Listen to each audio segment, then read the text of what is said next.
Hey guys, Mark Lacey here from Kaizen Tactical, and we're here to have a quick chat about the new V4 Autotrickler.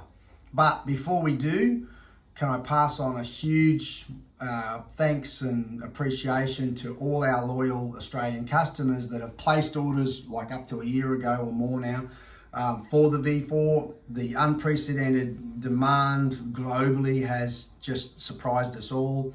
Our backlog orders are huge, but we are slowly getting through them. So thank you for your patience. We can't tell you how much we appreciate it. Thank you for not bugging us. But yes, they're going out slowly. So we're almost ready to start taking new orders again, even though the backlog is starting to fill up. So let's have a little have a look at the product. The big improvement, I guess, is that we all loved our V3, but the V3 had the micrometer style adjustment for your throw. So every time you went from, say, 30 grain to 36 grain, or you know, you had to use the trickler to make up the difference. But if you wanted to go from a 6mm to a 30 cal and you went from 33 grain up to 45 grain, you would have to change this manually. Now that is all done via the phone. So I'll come back to that in a minute. But that's probably the big change. The hopper used to pop off like that and would never stand up. Now with the new V4, you can just take your hopper off quite easily, and you can stand it up so that you can empty hoppers, change powders, etc., etc. So I'll come around and swap sides and we'll have a chat about it from that side. Okay, so with the V4, the first thing you'll notice is it runs two stepper motors, which runs two drives. There's two tubes, a very small slow speed tube and a large high speed tube. So that's how it gets its adjustment. They've eliminated the trickler that used to poke through the side, and obviously that used to move around, which is why we used to use this Trendtech base to maintain the trickler to stop it moving. So now all of it is done in the one device that sits on top of your scales. It comes with this clear plastic lid, so you don't need the A&D lid that comes with the scales anymore. So that sits there like that. It's very easy to sit in place. The hopper, as I showed you before, just, you know, will sit in place but come off for easy powder change and sit on the bench square. Hopper, I won't turn it now because there's powder in it, but as you turn the hopper in here, it opens up the chute. So that will apply, you put that back on like that and turn it, and then that's now locked into place and the hopper is open to feed powder into the main tube. Okay, so we're here at the moment playing with a little bit of 2213, and I'll just give you a really quick idea of, we were looking for 65 grain of 2213. You can see that there. So I'll take that off. Imagine I'm putting that into a case, put that back on, and that should zero out and start again. And you'll see the large tube spins quickly, and then it'll stop about 2 grain short of your target weight. And that should, there it is. So that stops and then reverses, and then the little tube starts. So it's just incredible technology. Beats me how people work this stuff out. But all I know is it gives me the desired result of getting powder weight each time down to the kernel.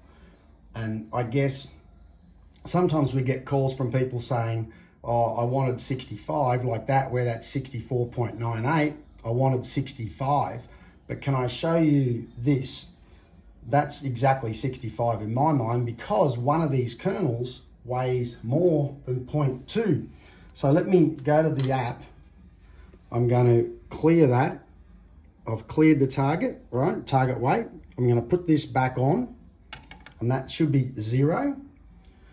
Now I'm going to put one kernel. Follow me down here. I'm going to put one kernel of 2213 in the cup, and that will be 0.04.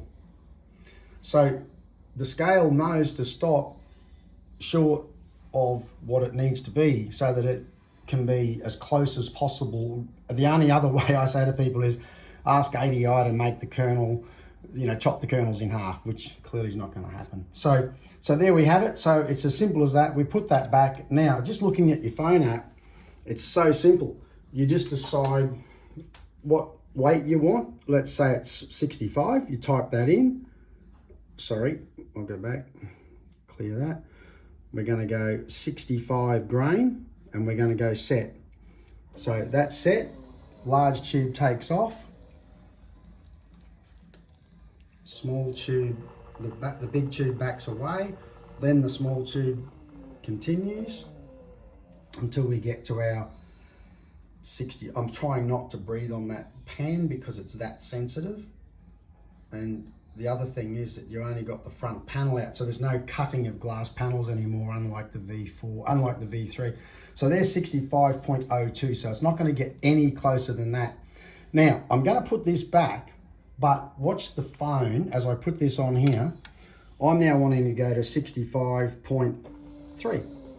It's that simple. This is how quick and easy it is for your load development. So see how it's stopped at 63 point something, the big tube did. And now we're looking for 65.3. And the little green light will appear up underneath it when it reaches it. It'll see how it's still turning the small tube. So there's 65.28. So that's it. I'll put that back. I'll put this back and let's this time go up to 65.9.